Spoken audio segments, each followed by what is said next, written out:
AC, what a joy. I think that's got our other producer's name written all over that one as well. I cannot accept that, but good evening to you and welcome to qualifying ahead of the Mexico City Grand Prix. With at the Autodromo Hermanos Rodriguez, the thin air at nearly 2,300 metres above sea level throws up some unique challenges for car performance with low grip track as well, fine margins between the top teams. We could be set for an exciting grid. Let's see who nails it when it really counts. Up in the commentary box alongside myself is the equally talented, probably more so, British racing driver Sam Bird and the oracle of Formula One, the BBC F1 correspondent Andrew Benson. Sam, is Max Verstappen going to land the knockout blow for pole position today? For me, yes. Yeah, I think that although it's been quite mixed, hasn't it, between the 3 free practice sessions that we've seen so far this weekend, I do fancy Max Verstappen for pole. He's got an incredible record around this track, and I think it's more than likely that he'll piece it all together. It's round 20 of 24 of the Formula One season. Oscar Piastri leads the Drivers' Championship by 14 points from Lando Norris and 40 from Max Verstappen. Whilst Norris was quickest in final practice a couple of hours ago ahead of Lewis Hamilton and George Russell, Max Verstappen was quickest in FP2, FP2. Charles Leclerc was quickest in FP1. It's Oscar Piastri, the leader, who looks like he's got the most time to find. Almost 6/10, Sam, adrift of Norris at the end of final practice. He was, but he was better in free practice 3. He looked like he was piecing it together a little bit better on that final run on the soft compound tyres. That'll give him a little bit of confidence going into qualifying, but certainly he's the man who leads the championship that looks at the moment like he's lost some confidence. It looks like it's got a little bit much at this stage in the season, and I hope that he can have a good day today. Well, let's see what unfolds over the course of the next hour or so. Qualifying will get going in a few moments' time. You're up to date with how the Drivers' Championship lies, but what about the Constructors? Well, that was settled, of course, and won by McLaren in Singapore under the lights. They're still over 330 points clear of the next best team, which is Mercedes, and there is a battle going on for second place at the moment. Mercedes holding it just 7 points clear of Ferrari, who themselves are only 3 points clear of Red Bull. Then Williams come in 5th. Now they've really solidified that result so far. They look to be unchallenged for that. Racing Bulls currently occupy that rather luxurious 6th spot in the midfield fight. Just a handful of points between them and Aston Martin, along with Sauber, with Haas and Alpine a little further adrift back at the rear end of the Constructors' field. So crucial points up for grabs in Sunday's Grand Prix. We have 5 rounds left, including this one, with 2 sprints to come as well when we arrive next time out in Sao Paulo and under the lights once more in Qatar. But first, we've got to tackle this track, Sam. You've raced here in Formula E, in GT. You know how to go quick round here. What's the key to a good lap? Key to a good lap round here is really good flow, good braking, and not making any mistakes. I know that sounds easy, and you could say the same for every track, but mistakes around here are so easy to make. We've seen so many people running deep into turn 4, running deep into turn 1, mistakes through the section between turn 7 and turn 11, and then lockups into turn 13 as well. So this is a really challenging track, one that I think all the drivers will say to nail the perfect lap, it's almost impossible. The atmosphere incredible as well. The grandstands packed out, especially when you come into that Foro Sol Stadium section that sees off the lap as a driver arrives. You're really greeted by a cauldron of noise. It's part racetrack, part concert. The former baseball stadium adds about 25,000 to the capacity of this Mexico City Grand Prix circuit, which spans just over 4.3 kilometers, 2.6 miles, 17 turns, 7 that go to the left and 10 that go to the right. You're reaching speeds of 360 kilometers an hour with 3 DRS zones, the longest of which down that long start-finish straight, about 1.2 kilometers. Really important to make sure you hit the brakes at the exact right time and don't give yourself a lock-up, otherwise the whole lap is completely gone. So we're not sure quite who will be in the hunt for pole. Lando Norris is looking strong, but if we look just sort of behind the big contenders too, Sam, we've got Ferrari, we've got Mercedes up there as well, and they are challenging as the cars file into the pit lane, and maybe not pole, maybe not the win, but they certainly could cause a bit of a nuisance in this title fight. Absolutely. If somebody gets and nails a really brilliant lap, this front 6-7 could be, you know, topsy-turvy. We've even got the likes of Isaac Hadjar that can throw in a fairly decent lap as well. So expect to see maybe a slightly different order to normal. Further down the grid, as you say, Isaac Hadjar looked very fast earlier, so he is one to watch in that Racing Bulls, is the French rookie. Fernando Alonso, we didn't quite see what he had on the soft tyre, which is what they'll be running in qualifying. That was due to an issue he had on his Aston Martin with some mechanical woes, but he is out on track already, so the Aston Martin mechanics are doing a quick turnaround to get Alonso back out there. Also, Williams have looked quick with Carlos Sainz and Alex Albon, but had some weird issues going on, particularly on Alex Albon's car. Both drivers locking up, running wide, but Albon in particular seemed to be struggling too. One thing we've noticed so far, Sam, this weekend is that this track doesn't have that much grip to offer, especially in those opening flying laps, but the soft tyre could be enough for two maybe quick laps on it. It's never had a massive amount of grip, and especially at this height in terms of it's 2,227 metres above sea level, so it's extremely high. The air density is very, very different to what we'd see at other tracks around the world. It's a very challenging circuit. The soft tyre does seem to have an extra lap on it if you do a very slow cool down lap. So we saw people in FP3 actually, Harry, going quicker on the second, if not even Max Verstappen took it to a third lap and went quicker on a third lap on the soft. So we will see people doing multiple laps.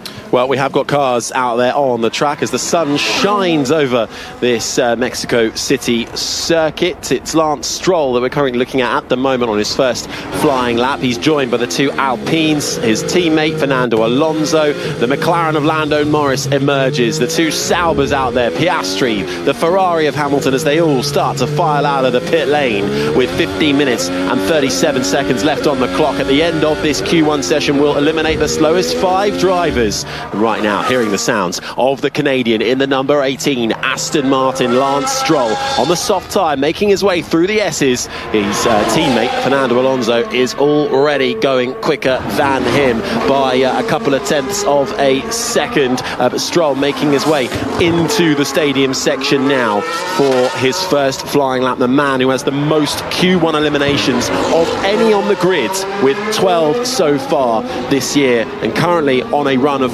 4 races where he has yet to score points, so would dearly like to change that this weekend. First time on the board is from Stroll, immediately will be eclipsed by his teammate Fernando Alonso. For Stroll, it's a 1:18.8, and for Fernando Alonso, it's a 1:17.9. Yeah, I mean, there's going to be track evolution, but that's a huge gap between the two Aston Martin drivers. Stroll, to be fair, first driver out on the track, and there's been no track activity, so there would have been a lot of dust down, and that would make a big difference. But to be, a second off your teammate is quite a long way. Yeah, I don't think there was a second track evolution in the sort of 200 yards or whatever it was between the two Aston Martins, Sam, was there? But anyway, that's Alonso and Stroll for you. It's sort of the same story for the last however many years. It's been that they've been teammates together. Well, we're seeing those first initial laps come in, and Behrman has now gone fastest in the Haas. We saw quite a few drivers in practice, particularly Isaac Hadjar, very loud on the radio with other cars blocking him, particularly in that stadium section. And if it's going to be an issue, traffic management, it's going to be in Q1. But were they blocking? I mean, the word blocking now, it gets thrown around. It does. He was getting disturbed by the dirty air of a car that was 4 seconds up the road. That's not blocking. Blocking is really when you block another car. Sorry that I took the air off your front wing, as Lando Norris goes 4 tenths faster than Ollie Behrman, who's currently P1 in the first sector. So Lando Norris looking hooked up in the early stages of this lap.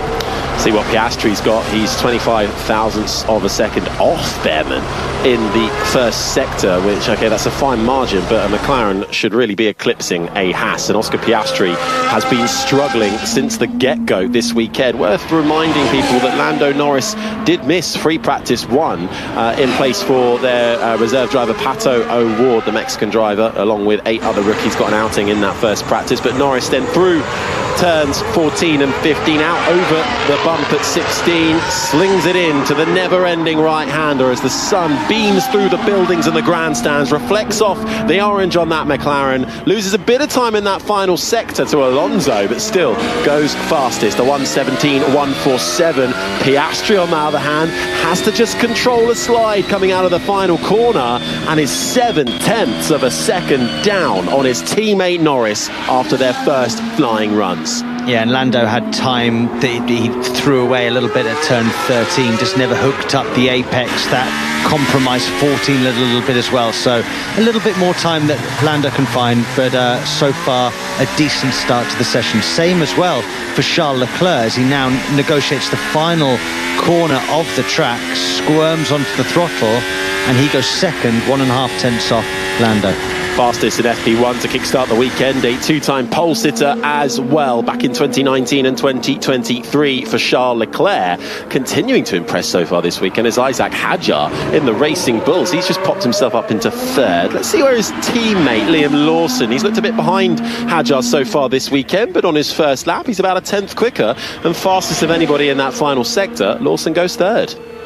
Yeah, Hadjar's been impressive, hasn't he, as a rookie this year? I think that he's been, for me, the standout rookie of the season. I know that Kimi Antonelli in the Mercedes is doing better in terms of points, but I think for the machinery he's had, Hadjar's been mighty impressive, and he is tipped, isn't he, to be Max Verstappen's teammate next year, which is daunting, to say the least, for everybody that's been his teammate. Always Bortoleto has a huge double lockup going into the final sector, so that's down at turn 12, and that will not be good for his floor going over that curb, and his front tyres both will be flat spotted slightly.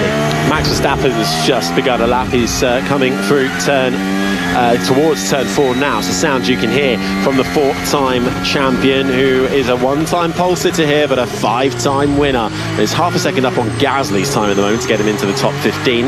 Verstappen, Russell, Antonelli, Bortoleto and Sainz, the only drivers who have yet to put a lap on the board. Carlos Sainz quick through the first sector as well. Bortoleto has bailed out of that initial lap and gone again. Antonelli's flying in the middle sector. Sorry Harry, a big snap there for Max Verstappen as he went through that middle part of the track, turn 8, turn 9. Really uncomfortable there for Max Verstappen, so I think he's going to have to go again. This lap won't be enough, I don't think, Harry. Still just over 10 minutes on the board. How does he navigate over 15 and 16, where it pitches you up the left-hand side of the car over the curb, carry the momentum through into the right-hander, try and get the foot down on the throttle, control the rear and over the line, and he's a 1/10.5 down on Lando Norris. Enough for 3rd, but certainly more to come in that Red Bull as Sainz pops his Williams up into 4th place. Carlos Sainz will have a 5-place grid penalty after his incident with the man you can hear now, Kimi Antonelli in the Mercedes, and the Italian rookie has been looking better of late, puts that Merc up into 6th. Going back to the Max Verstappen lap, that was probably the scrappiest lap I've watched him drive in quite some time. The car didn't look hooked up anywhere really from turn 4 onwards. Even in the first sector, it looked a bit clumsy through 2 and 3, late on turn in at turn 5, big snap of oversteer at turn 9. Now we're coming on board with him. I think we're going to see it now. You tell me when you see it, Harry. So he goes through the right-hander, and it's just about to happen there. That could have been a lot bigger than it was. Loses the rear end, has that oversteer out of turn 9, snap on the front, manages to control it somehow and gather it all up in time for the next quick right-hand flick, but certainly cost him time there.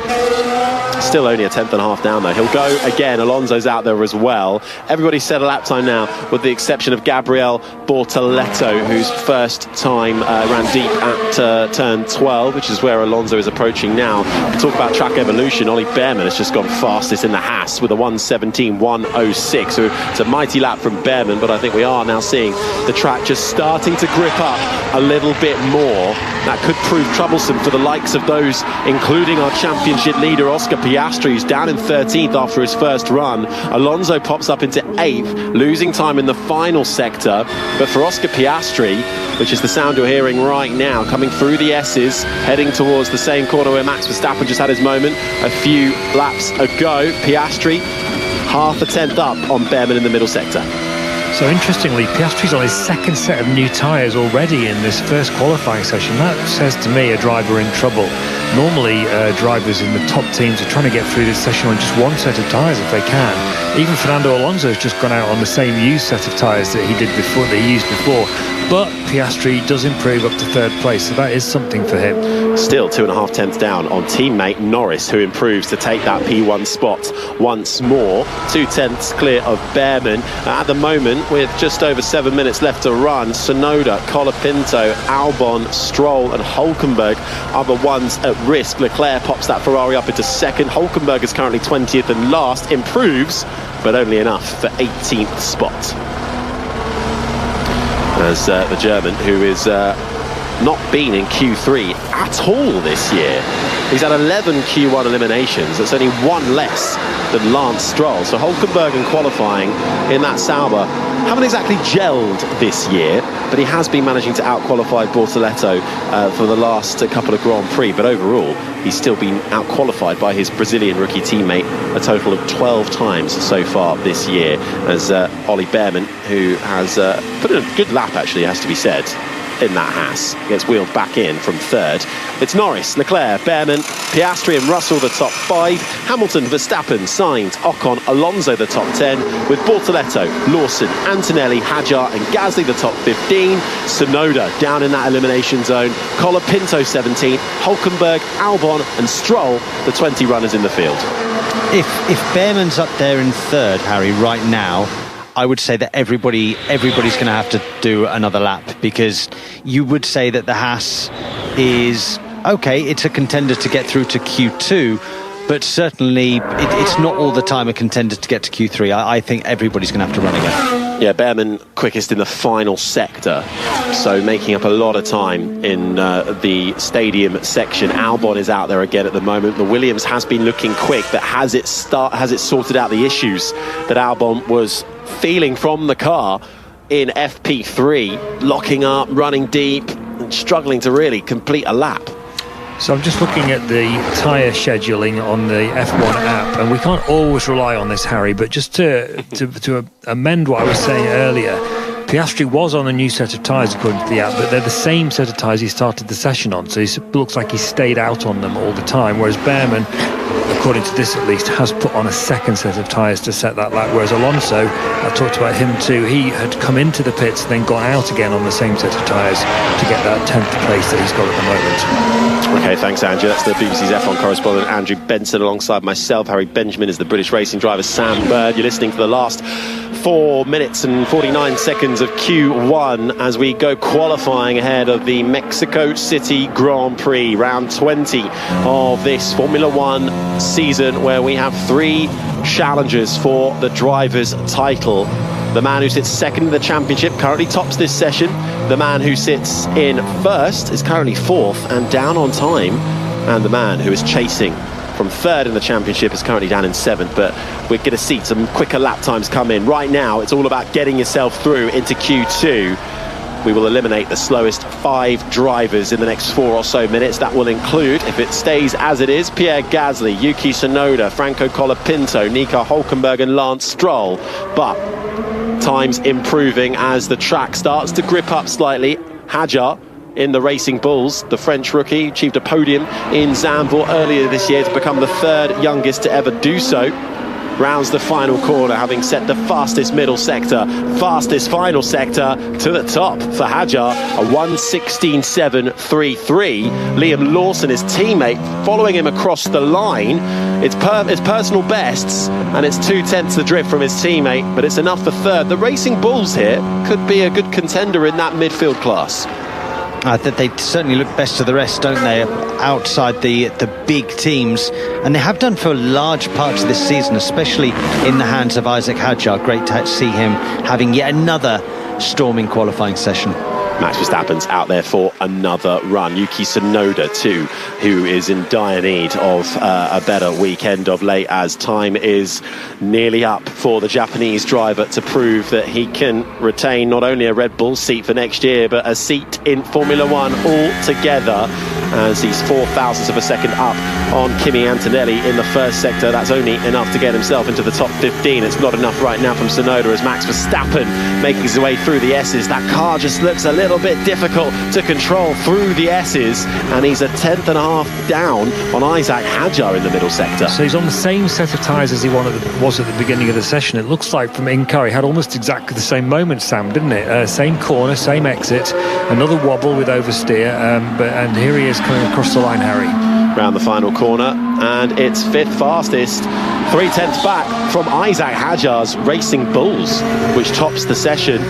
Yuki Tsunoda, what has the Japanese driver got? Will follow his teammate over the line, finds time, still half a second adrift of Hadjar, pops himself up into 9th. I think Tsunoda will have to go again, do a second lap on this set of tyres, but yeah, Max Verstappen, it's right at the most loaded area of turn 9, so when the car's at maximum lateral G-force, the rear of the car just steps out. I can't tell you how quick your reactions have to be in order to sort that out at around 230, 240 kilometres an hour and only lose 1/10 of a second. Quite remarkable driving from Max Verstappen. This could be a last lap over the line situation that we're seeing right now, because Kimi Antonelli, who's down in 16th and looking to be eliminated, is on what will be his final flying lap and is up on time in Hadjar's first sector. Where Hadjar is really strong, though, is in the middle and the final sectors. So the Mercedes now finding itself through turn 11 into turn 12, the short stretch down towards the 90-degree right-hander, and he's almost 0.3 down on Hadjar as he now comes into the Foro Sol, surrounded by 25,000 Mexican fans, peeks out from the baseball stadium, from the shade back into the sunshine. The Silver Arrows rounds the final corner from Antonelli in 16th. Does he improve? He does. It's only enough for 11th. Teammate Russell is up into 8th. That puts Alex Albon down into 16th spot. He's joined with Stroll, Gasly.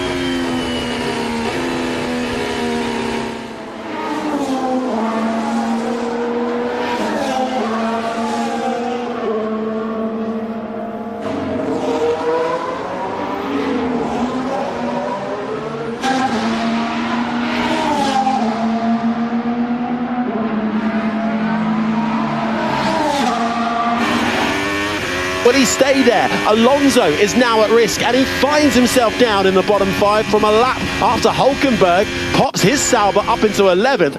Esteban Ocon pops himself up into 2nd. A mighty lap from the other Haas as Behrman crosses the line to improve it to 6th. Alonso is out now at the moment in 16th, but he's coming through the middle sector now. Bortoleto still on the bubble. Gasly's not going to go again. Colapinto's out of this one. He comes into the pits. Russell improves up into 2nd. Still can't pip Isack Hadjar. Lewis Hamilton should be safe. He's down in 13th. He improves to 2nd, just 0.03 of a second away from the Frenchman in the rookie. And what about Fernando Alonso? Will he make it through? He's in the final sector now. Alex Albon will get one more lap. Alonso makes it through up into 12th. Kimi Antonelli could be in trouble here. All eyes now on Alex Albon's Williams in 17th position. He's a 10th down on Antonelli in the middle sector. This will be music to Antonelli's ears. Clouts the curve on the inside at turn 12 does Albon. Will slow the pace slightly into 13, out through 15 now, over the curve at 16. The final double right-hander that sees off a lap around this Autodromo Hermanos Rodriguez circuit. Albon will not improve, and he is out in 17th. Kimi Antonelli can breathe a sigh of relief, as do the Williams mechanics. It's not a sigh of relief, it's a sigh of despair as they lose one of their drivers, and Gabriel Bortoleto pits at the post too. 15th for Bortoleto, 16th for Bortoleto, 17th for Albon, 18th for Gasly, 19th for Stroll, and Franco Colapinto rather bumping over the curbs and running out wide, and that put pay to any kind of good lap time for the Argentine driver. 20th and last. Yeah, and the boss there is not a happy man, is he? Flavio Briatore, the middle of the car, just clouting the large sausage curb there on Franco Colapinto's car. Just a lack of judgment on where to place the car over the sausage curb at turn 3, and it's not been a good second half of the year, has it, for the Alpine squad, has it, Harry? No, it's been shocking, really, from both the Alpine cars, really. We know they've got a bit of an engine deficit. Another man joining them out is this. It's not working at all. I am smashing the brake as hard as I can into turn 1. Turn 4. That's Alex Albon with his third Q1 elimination in the last 4 race weekends. Meanwhile, teammate Carlos Sainz finished that session up in 11th. So all the hopes rest on Sainz now for Williams, but he'll be put back 5 places from wherever he finishes, as Franco Colapinto is now out of the car down at Alpine and gets a pat on the back from some of his mechanics and performance engineer. What a lap from a Hadjar, though.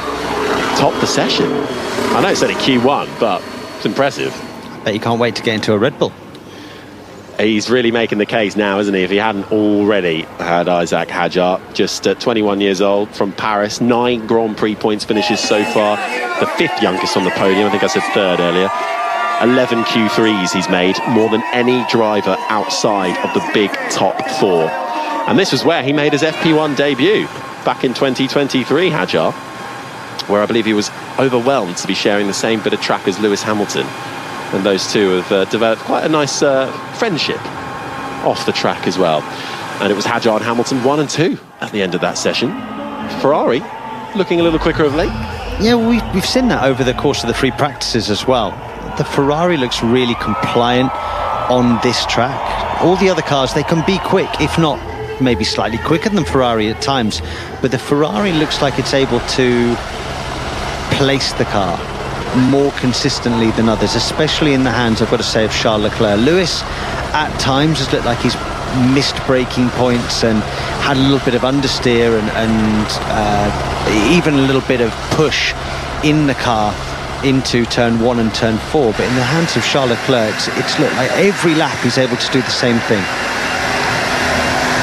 Oscar Piastri finished 10th at the end of that. His quickest lap was a 1:17.1. He was 4 tenths away from Hadjar. His teammate put in a 1:16.8. I mean, is it panic stations for Oscar Piastri now? Not yet. Let's get to, I mean, he's got to make it through Q2 first, and it's going to be trickier than what we would think, I think, from a McLaren driver. He hasn't looked at his best all weekend, to be honest. He's not been as competitive as Lando, and certainly the cars around the McLarens are looking competitive, which makes it a harder job for him. But he's got to make it through to Q3, and then after that, just put in the best lap you can. And he did use 2 new softs in that Q1 session, which for a front runner like that is not what you want to see, despite the Piastri fans that are in the grandstands there celebrating and willing on their man. He's got a bit of work to do, but looking rather cool, calm and relaxed in his McLaren cockpit. Right, as we await for Q2 to get going, hopefully in a few minutes time. No massive shocks at the end of Q1. We lost Gabriel Bortoleto from 16th. He missed Q2 by 1 position for the 3rd consecutive qualifying session this year. Franco Colapinto, Alex Albon was out in 17th. That's his third Q1 elimination in the last 4 race weekends. Pierre Gasly was out at 18th. Alpine losing both cars in Q1 for the 4th time in the last 5 race weekends, compounding their kind of misery towards the end of this 2025 campaign. Stroll then was down and out in 19th. That makes it 14 Q1 eliminations in 20 Grand Prix this season, and his 6th Q1 elimination in the last 7 Mexico City Grand Prix. With Franco Colapinto then slowest qualifier for the 3rd time this year, down in 20th. No major shocks, really. Albon was the only one that would have been vying to get through. Kimi Antonelli was right on the bubble though in that Mercedes, so left it to the bitter end, did Antonelli. Just managed to get through, as we now wait for the next Q2 session then, and the fight to get yourself inside that top 10. Uncharacteristically messy for Max Verstappen in that Q1 session. It looked as messy as Verstappen can get. It just the lap didn't flow like it normally does for him. You normally watch laps on board with Max Verstappen and they look seamless, they look almost perfect, and that looked challenging, difficult to drive, very snappy. Mid-corner turn 9, looked like he left a little bit on the table in the final sector as well. He was still able to scramble it across the line and at the time go into 3rd place in Q1, but it just didn't flow as naturally as it normally always does. Q2's underway. I'm just looking at the Q1 times again. Hadjar, Hamilton, Russell, the top 3. Norris, Ocon, Lawson, the top 6. Leclerc, Behrman, Verstappen and Piastri, the top 10. If that's a grid... Yeah, that would be a grid. Leave it there. Let's go home. Yeah, we're just looking at the difference there of people running new tyres or used tyres, or going out on new tyres and not getting their lap in the case of Piastri, or running a set of new tyres, then used tyres, then another set of new tyres. It really, when you've got track evolution like you have in Mexico, and low grip surface, that's how you end up with these sort of slightly confusing looking Q1 sessions. It won't carry on looking like this for the rest of the session. No, the track will begin to stabilise as Q2 unfolds. Green light on at the end of the pit lane and cars straight out on track, including the man we've just been speaking about, Isaac Hadjar, who makes his way down towards turn 1 now. And he's joined by his teammate Liam Lawson.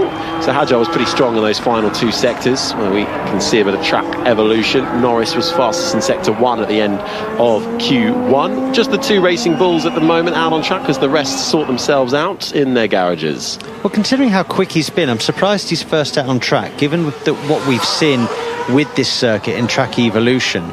Unless Racing Bulls think that the track is going to plateau out and now stay consistent, which I can't see it doing. I think it's just going to continue getting quicker and quicker. Why would they send their drivers out first, knowing that it's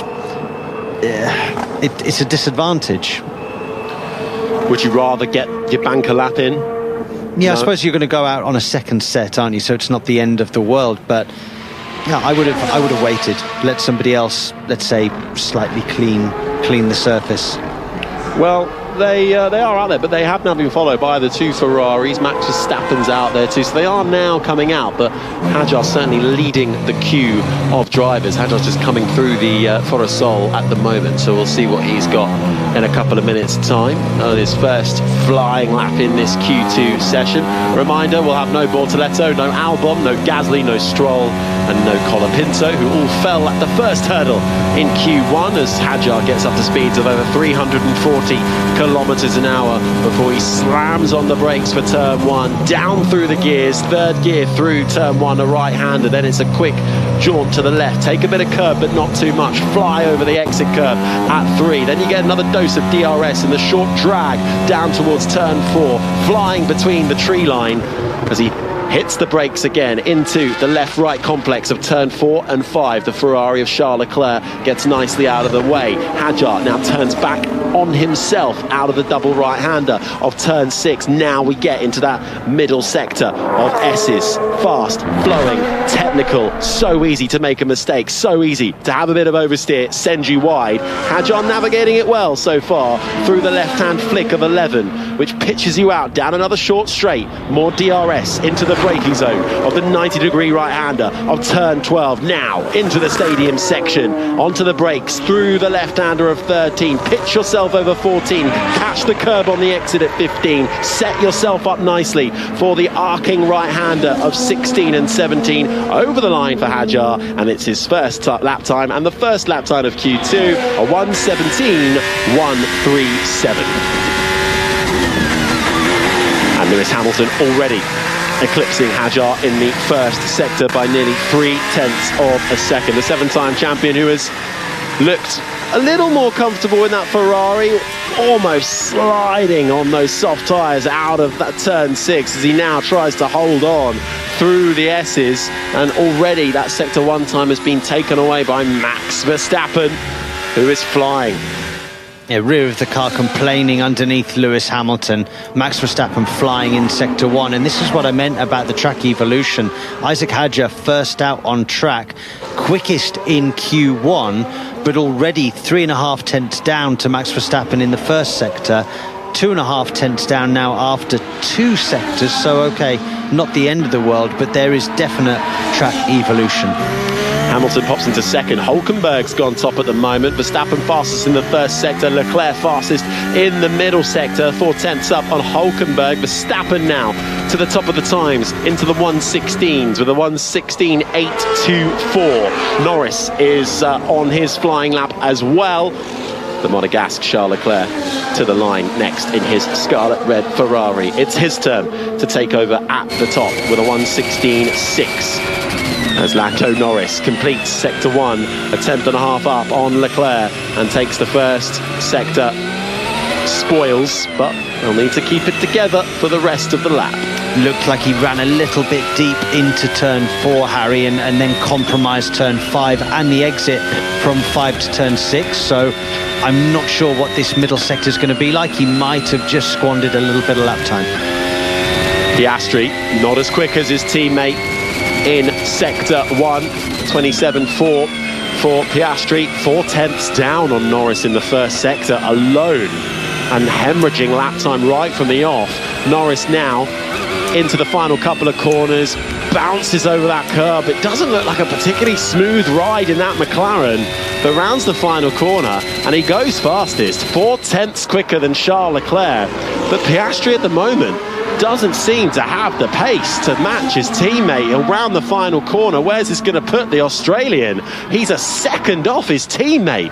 Piastri's down in 9th. What is going on with the Australian? He's got used tyres on for a start. That will explain it.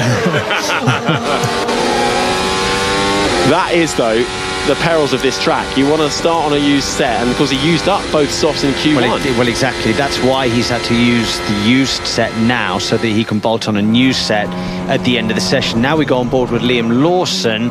Oh, and very deep, and then a big snap of oversteer into turn 4. So that is game over for this attempt of a qualifying lap. He'll have to recharge the batteries and go again. Yeah, Lawson didn't get a lap time in. Back into the pits now, along with Alonso, and majority of the field now making their way back. Carlos Sainz is out there at the moment and looking quick in the Williams. He's up there in 3rd. It's a shame he's got a 5-place grid penalty, because he's running really well at the moment in the sole remaining Williams. 7 minutes and 40 seconds on the clock. It's Norris who has 4 tenths over the rest of the field. Leclerc is 2nd for Ferrari. Then comes Sainz for Williams in 3rd. Verstappen is 4th, half a second adrift of Norris. Hulkenberg's up there in the top 5. Then it's Tsunoda. Hamilton 7th, with Hadjar down in 8th on an outlap at the moment. Russell and Piastri on those used softs, a second adrift of his teammate, down in 10th. The McLaren's bookmarking that top 10. The 2 Haas drivers, Behrman ahead of Ocon, 11th and 12th. Alonso's 13th. Antonelli is only down in 14th spot. So Antonelli not having the smoothest of qualifying so far, only just made it through into Q2, with Lawson yet to set a lap time. But I don't think Kimi Antonelli's time is representative. He's down there 1.9 seconds off the pace. I can only imagine that he'll get much closer to George Russell in this second part of quality. I think it felt like turn 5, something a bit weird happened with the PU. Yep, we're on that, Oscar. So something weird happening with the PU. Oscar Piastri reporting the power unit down at turn 5. I mean, either way, it's a scrubbed set of tyres already, or a used set of tyres for Oscar Piastri on those softs, but a second is still a massive margin at this stage. Let's see what happens on a new set, Harry. Don't discount him just yet. I can see him making it through to Q3. I get that this weekend has been a struggle for him, but he's not a second slower than Lando Norris. Just over 6 minutes left to run then, and what is really beginning to look like a very intriguing qualifying session, particularly with the title fight in everybody's minds. Oscar Piastri coming into this weekend leading by 14 points to his teammate Lando Norris. Max Verstappen just 40 points behind Oscar Piastri. And technically George Russell is still in mathematical contention, but will most likely be eliminated after this weekend. And Russell, though, at the moment is up there, down in 9th, actually, 8 tenths adrift. But track evolution is high. We'll see new tyres when they come back out for their final runs in Q2. So expecting the lap times to ramp up. Liam Lawson's running out of sequence now, having run deep at turn 4. And he's joined by his teammate Isaac Hadjar out on the track at the moment. So it's just the two Racing Bulls drivers out there alone on the circuit. Lawson yet to get a lap on the board, though. And Isaac Hadjar's going quickly. He's done a reasonable first sector. He's gone purple in a couple of the mini loops in sector 2. He's rounding the final couple of corners now. We're on board with Liam Lawson, but what's it going to be for Isaac Hadjar? He goes up to P4. So decent run for Isaac Hadjar. Yeah, with a 1:16.8, half second adrift of Norris. This is the sound of Lawson, the driver from New Zealand, just 23 years old, with 5 Grand Prix points finishes so far, and he's bailing out of it. Wasn't happy with that lap, and he's bailed out of it. He does not have a time on the board, Liam Lawson. His teammate rockets up to 4th. A reminder, this is just Q2, so to get yourself up into Q3 is what we're looking at. Right now, Lawson looks like he's staring at elimination. Well, it's going to be a quick turnaround for the Racing Bulls mechanics. If he is going to get out again, they've got to take those tyres off, put another set of soft tyres on, and then refuel the car, which takes a little bit of time. So we're looking for Liam Lawson probably out and then one-timed lap. As the rest of them line up in the pit lane, biding their time as one by one they come out and now try and form a gap for each other in the pit lane rather than doing it out on the circuit. And it does cause a rather lengthy queue in the pit lane as the Williams of Carlos Sainz now teeters out onto the track, with Lando Norris the next to follow, and looks like Charles Leclerc in the Ferrari following out Lando Norris, with the fans up on their feet. There's a few Oscar Piastri fans looking a little bit worried as to how their man is getting on. He'll need to improve. Currently down in 10th, a second off the pace, but having used 2 sets of soft tyres to get him through into Q2 already. An indication that Piastri's been struggling all weekend long so far. Struggled last week, did the Australian 3 races in a row. He has not been on the podium. So Piastri is the very last driver to set a time in this session. The guy in front of him is Fernando Alonso. I noticed got scrubbed tyres on that Aston Martin. We've been saying he's been using used tyres all through qualifying, Alonso, but it looks like they've just done one lap in and out for all of their sets, which no one else has been doing. It's obviously an Aston Martin quirk. But what that says about Piastri being the last one out is that he's giving himself the very best possible opportunity to get the best of the track conditions, but it also makes him vulnerable to any kind of incident. If someone has a crash or there's a yellow flag, he's the guy who's going to lose his time. He's the guy who's going to get knocked out as a consequence, potentially. The stakes are high for our championship leader, who, whilst he can afford not to win the next couple of races, he needs to start bagging a few more points, with Lando Norris's form getting better and better. Verstappen is the sound you're hearing, though, an outside contender, but yet a contender, this time through the S's, much cleaner from the 4-time world champion. Into the braking zone now for turn 12, into the stadium section. He's greeted with a wall of grandstands. He turns left, then he swings it right. onto the throttle, rides the curb, slows it down in time for the final corner, out through Mansell and across the line for Verstappen. He's 3.5 tenths adrift of Lando Norris. It's enough for second fastest. Yeah, Lando looks super hooked up, doesn't he? Because that lap from Max Verstappen looked a lot better. The other man that looks hooked up is Lewis Hamilton. Purple in sector 2. We're just seeing him come through the final sequence of corners. What's the 7-time world champion got as he's just about to cross the line? Lewis Hamilton goes second, 2 tenths behind Lando Norris. Norris currently with the advantage, but Hamilton 2 tenths back. Now let's see what the two Mercedes drivers have got. Kimi Antonelli down in the final sector, but gets himself up into 6th behind Carlos Sainz. What about George Russell, a 2-time winner this year?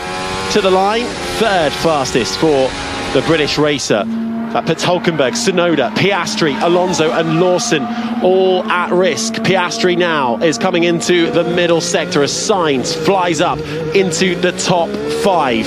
Esteban Ocon is the man right on the bubble in 10th spot, and right now not doing anything particularly special on a lap. Piastri 8 thousandths of a second slower than Ocon in sector 1, but still a personal best for Piastri through the first sector. 27.2 for Piastri.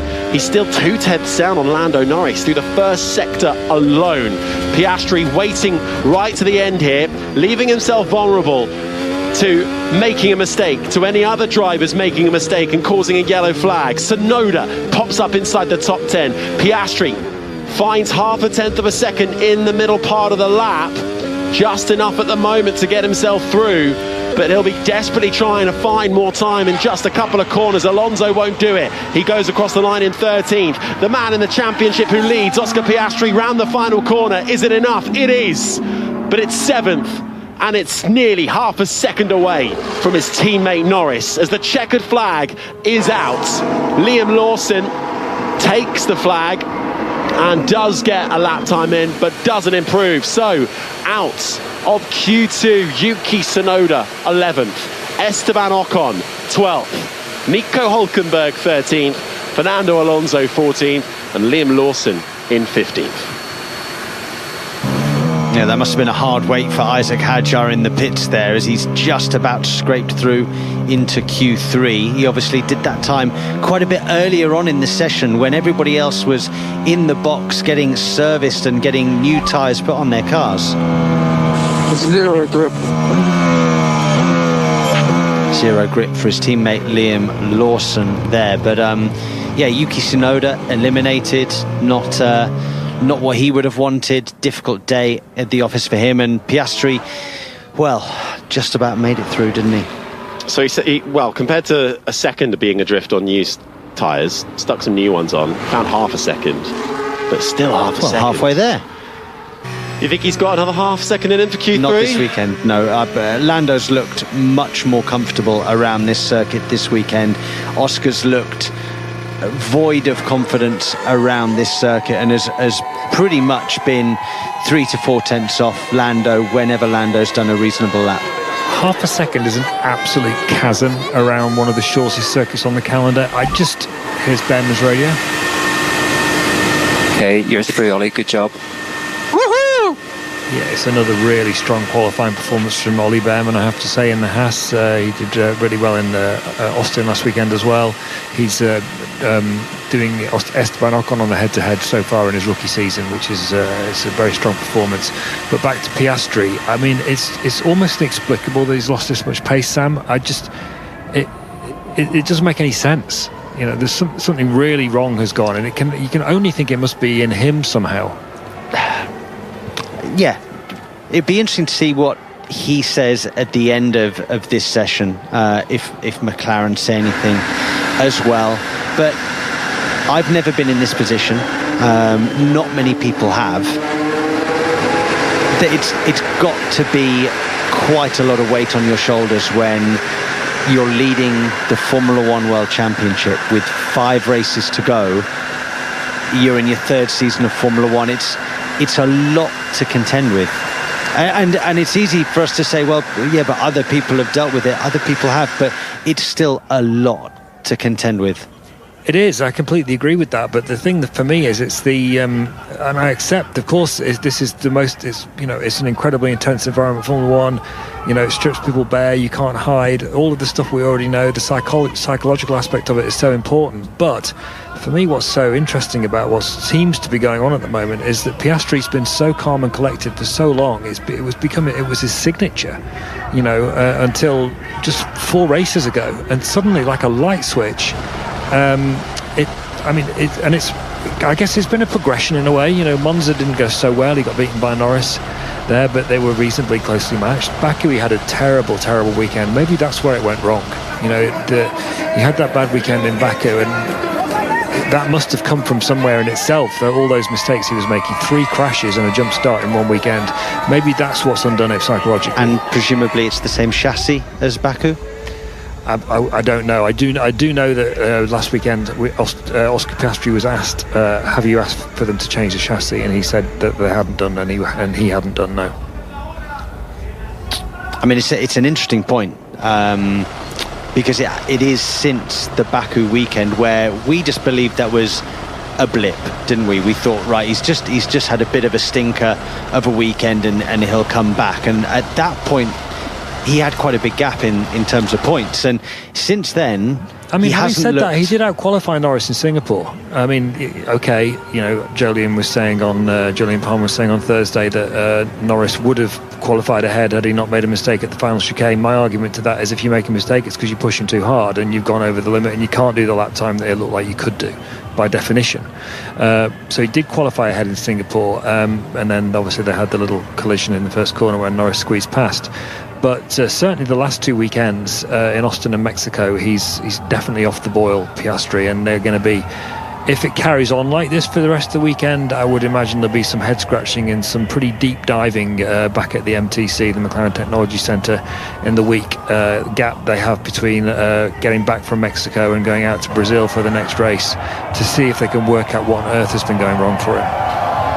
Well, both McLarens then through into Q3, but in rather different styles. Norris looking incredibly strong at this stage and breezing through, while Piastri only just actually scraping in by about 1/10 of a second. Such are the fine margins between the top 10 and being out of it. Both Ferraris through, along with the Mercedes drivers. Verstappen is there for Red Bull, and then we've got some fast-charging midfield runners. Isaac Hadjar in the Racing Bulls, Carlos Sainz in the Williams, and Ollie Bearman with a really great lap. And as Andrew was saying, Sam, that makes it 3 consecutive top 10 qualifyings for Bearman, and off the back of those qualifyings converted 2 into point scores. Yeah, I think it's only a matter of time before Ollie Bearman is headhunted by a much larger team than Haas. I can see him being in a front-running team in the next 2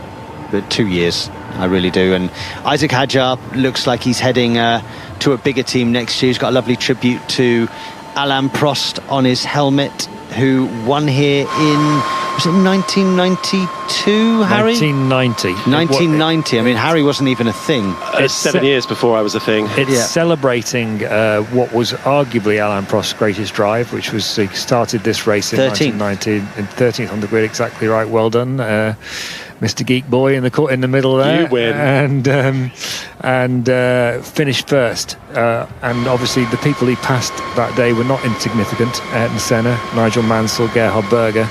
It was a really, really fantastic drive by Alain Prost. It was back in the days when you could concentrate on just your race setup, because they didn't have Parc Fermé back then, and qualify badly but still expect to make up that sort of ground during the Grand Prix.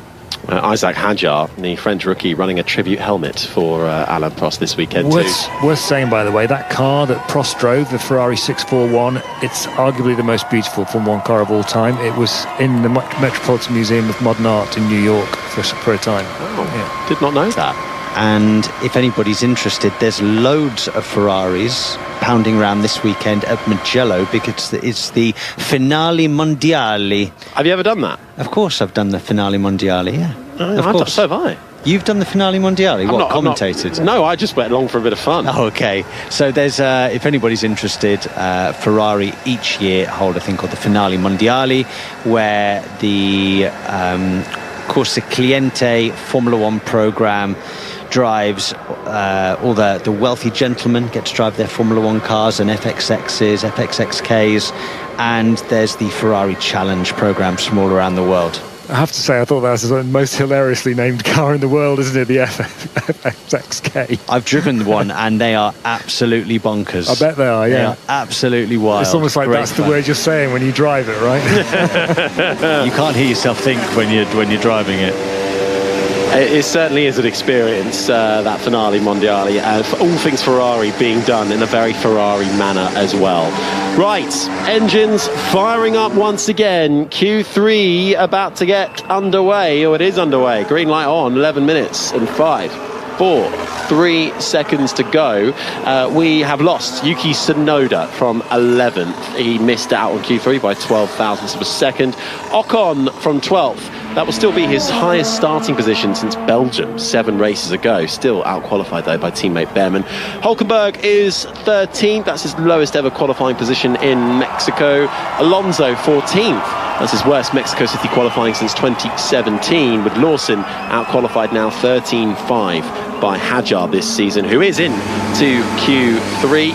Along with the Williams of Sainz, the 2 Mercedes, the 2 Ferraris, the 2 McLarens, the Haas and the Red Bull. Right, Harry, Andrew, who's your tip for pole position then? Lando Norris. Yeah, easy. He looks brilliant, doesn't he, so far this session? He looks completely untouchable by anybody. It's very, very impressive performance so far. You, Sam? I go with Lando as well. I like what I'm seeing from the car. It looks like it's calmer than it was yesterday. He's looked very, very dominant through the session so far. Hasn't been on pole, Lando Norris, since Belgium. You've got to go back to at the Spa-Francorchamps. Who's going to be second and third, though, Harry? Now that is really tricky. What are you going to go for? I'm going to go Leclerc, Verstappen. Me too. That's exactly what I was thinking. I'm going to go Hamilton second, Verstappen third. One last question as they start to gear up for their flying laps. Where is Oscar Piastri going to qualify? 10th. Oh, wow. That's like a gut punch. Oh, yeah, I lost all. Yeah, I'm gonna go 6th. I am going to go. Yeah, I'll go 6th as well. Actually, I'm going to go with you on that. I don't think it'll be 10th. If it's 10th, then you know what when you go over a bridge quickly and you lose your stomach. Yeah, that's what Benson's just done. Let's see what happens. Now is crunch time. We're into Q3. It's the fight for the top 10. It's the battle for pole position around this Autodromo Hermanos Rodriguez circuit in Mexico City. Lando Norris has so far lit the class of the field, but rule out Max Verstappen if you dare. The 2 Ferraris have been causing a nuisance as well. Charles Leclerc and Lewis Hamilton are up there, and it could fall their way as Max Verstappen once again through the S's has a snap of oversteer. The rear end kicks out. He controls it nicely. He's pushing hard. He's pushing to the max. Slows it down to the right-hander of 12. Into the Forosol. Through the left-hand curve of 13. Breezing out through the arch that leads you back onto the main circuit. Just the double right-hander to go that seals off a lap for Verstappen and his opening gambit in Q1. It's a 1:16.455. If he could sort out that snap of oversteer at turn number 9, Max Verstappen's in the hunt for pole position if he can sort that out.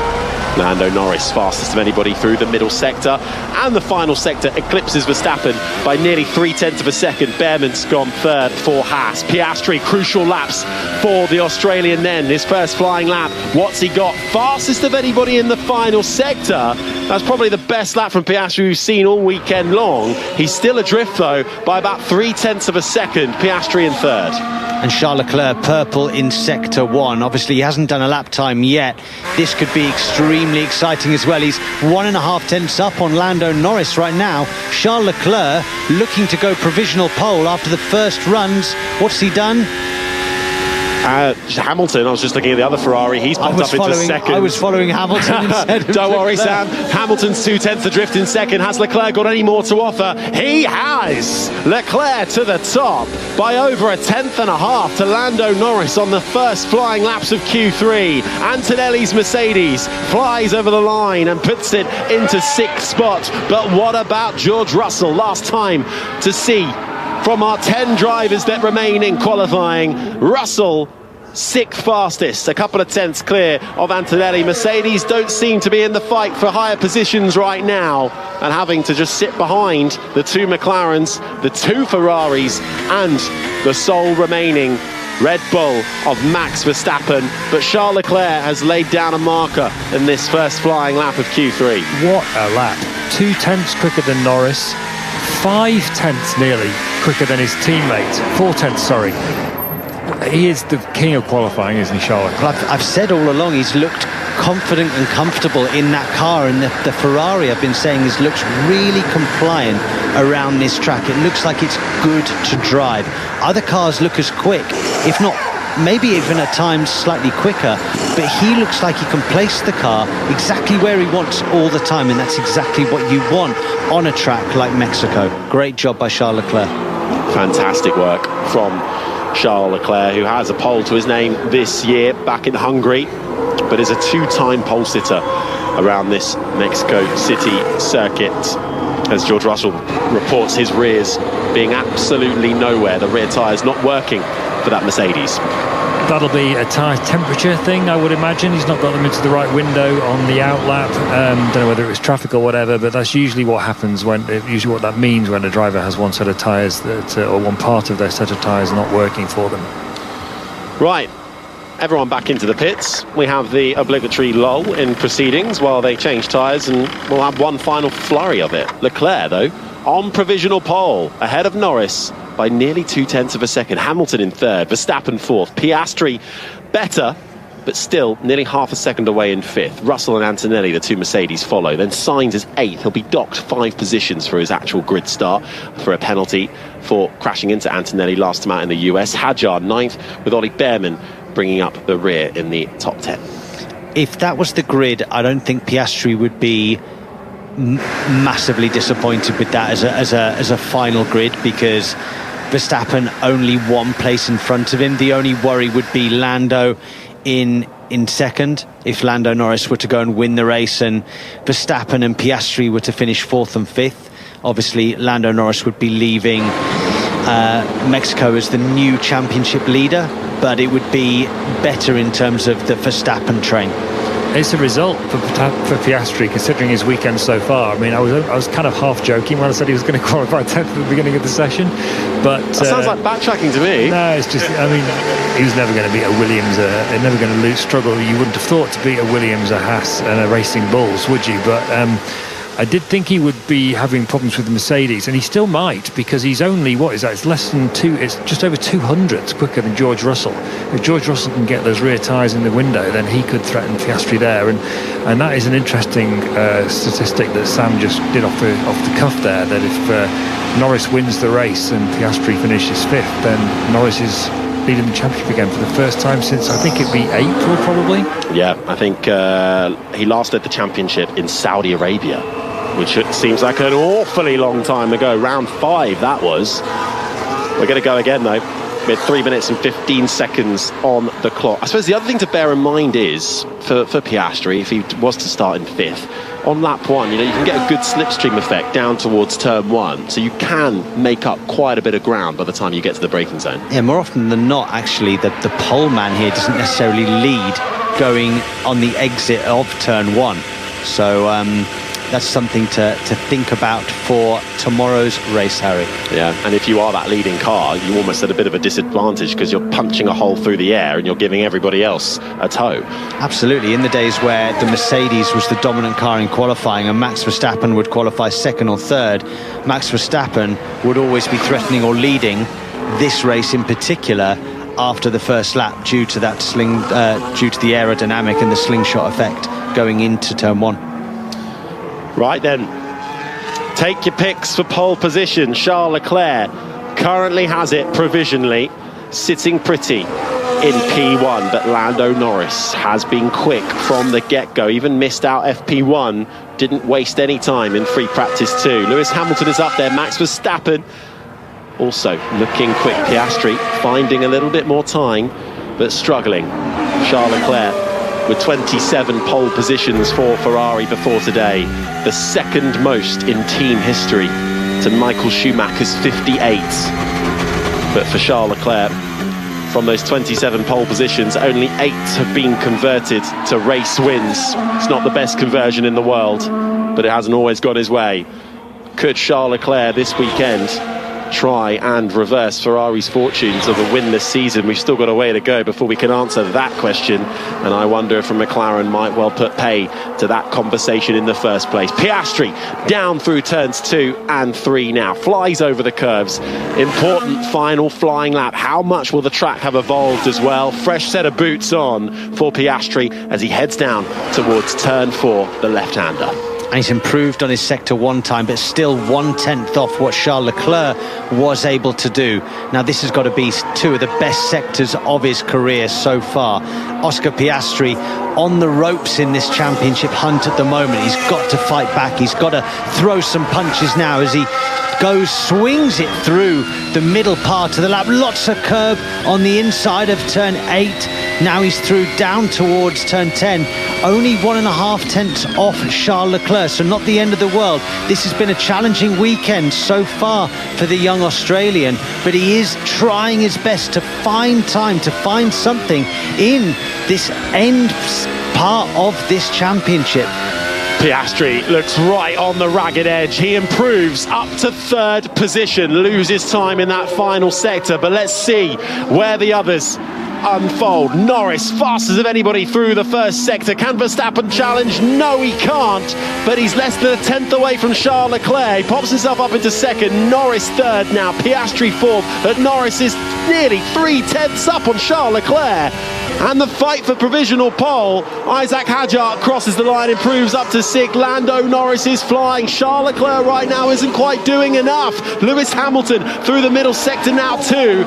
Norris, purple first sector, purple middle sector, 4/10 clear at the top. It's pole position for Lando Norris. Can anyone challenge him? It's falling away from Charles Leclerc. 4/10 is a mighty gap to unfold. Lewis Hamilton pops up into 2nd place, 3.5 back. Could he out-qualify his teammate? No, he doesn't. But it's Ferrari 2 and 3. And what about Max Verstappen? He's down in 4th. He's not going to get another go. He just manages to pip Kimi Antonelli, who will cross the line in 5th. His teammate George Russell down in 10th at the moment, flies ahead of Max Verstappen. Russell leaving it late in the day, but he gets himself up into 4th. But Lando Norris then, at the final time of asking, takes pole position for the Mexico City Grand Prix with Charles Leclerc alongside him. Where's the championship leader? He's all the way down in 8th. Sam Bird, that is a disaster for the Australian. Yeah, everybody just, as the track evolution got a little bit more, everybody just improved. Carlos Sainz up in 7th, Antonelli up in 6th. That's really, really disappointing for Oscar Piastri. And it's going to be a difficult debrief for him, especially when his teammate Lando Norris, his closest championship rival, is up in pole position. But what a great job Lando's done all weekend. Superb by the young Brit. And you're on pole. What a lap. What a lap. Even I don't know how I did that. Doesn't matter, mate. It's a good lap. I know. The less I know, the better. The less I know, the better.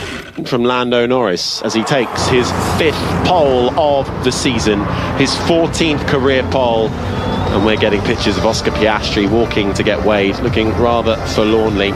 He's qualified 8th. He'll be promoted up 1 position with the 5-place grid penalty coming for Carlos Sainz. But 7th place for Piastri when he takes the start of the Grand Prix. It will be but a small crumb. What a result for Ferrari, 2 and 3. Hamilton up there as well. He could be on course to get his first podium for Ferrari. Wouldn't that be nice? They have looked strong all weekend, and that's a a step in the right direction for Lewis and for Ferrari.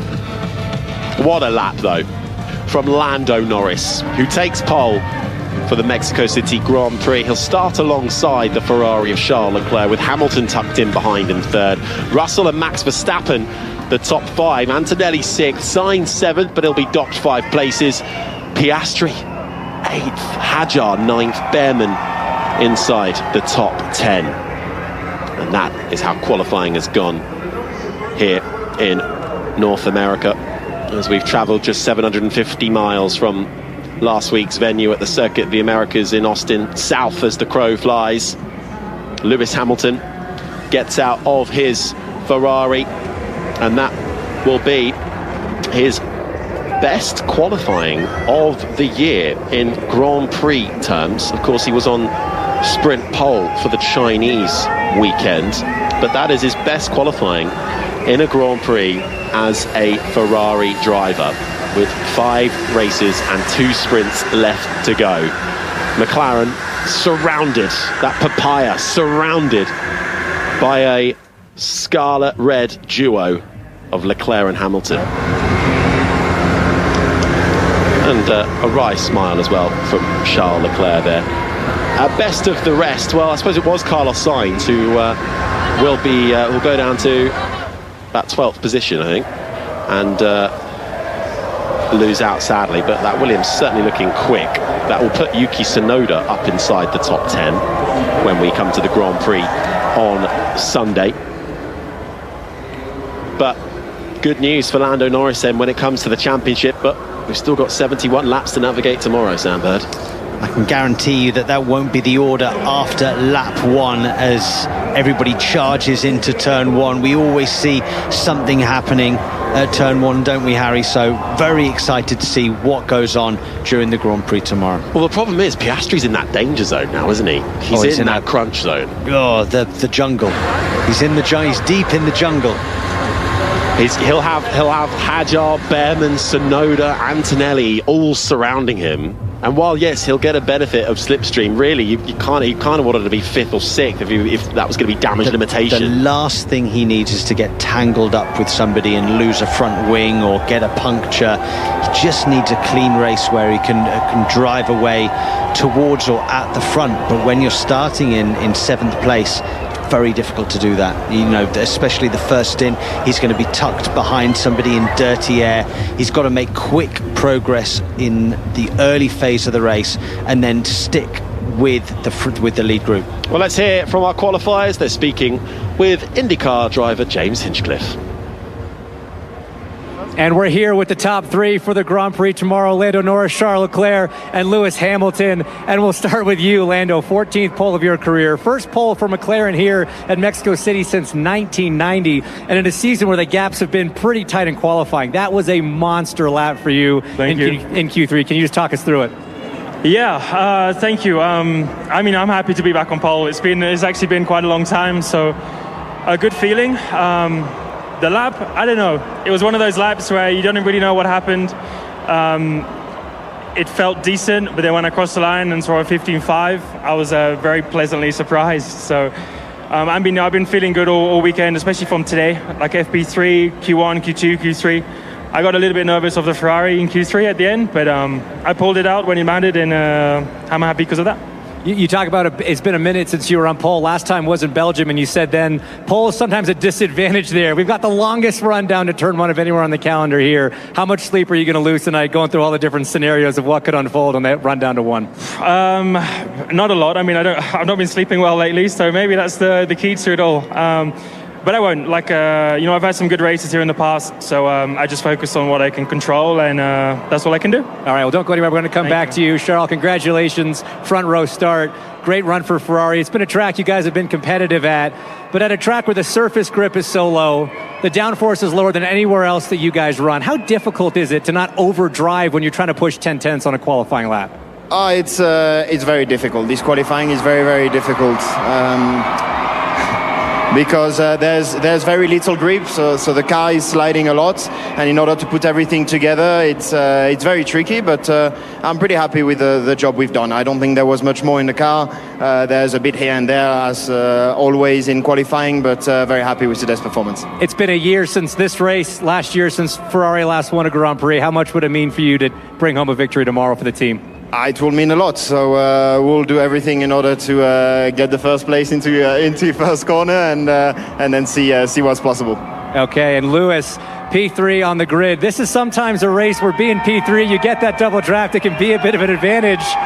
Are you kind of rubbing your hands together at the possibilities in turn one? I have no clue what you just said. I said P3, you got a good shot with that double draft heading into one. Are you excited about where you're starting?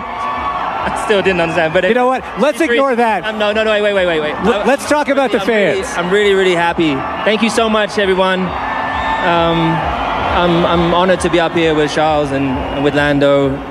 These guys have been so quick all year, and it's an amazing feeling. This is the first time we've both been up in the top 3 in qualifying this year, and the team truly deserve it. So we're just working as hard as we can. Super grateful to everyone in the team for the continuing to push and not give up, and continue. You know, we've not really moved the car forward necessarily in development, but we've extracted more from it. Our process is better this weekend, and that's what you're seeing. So grazie a tutti. Well, the qualifying pace obviously good. How do you guys feel about your race pace tomorrow?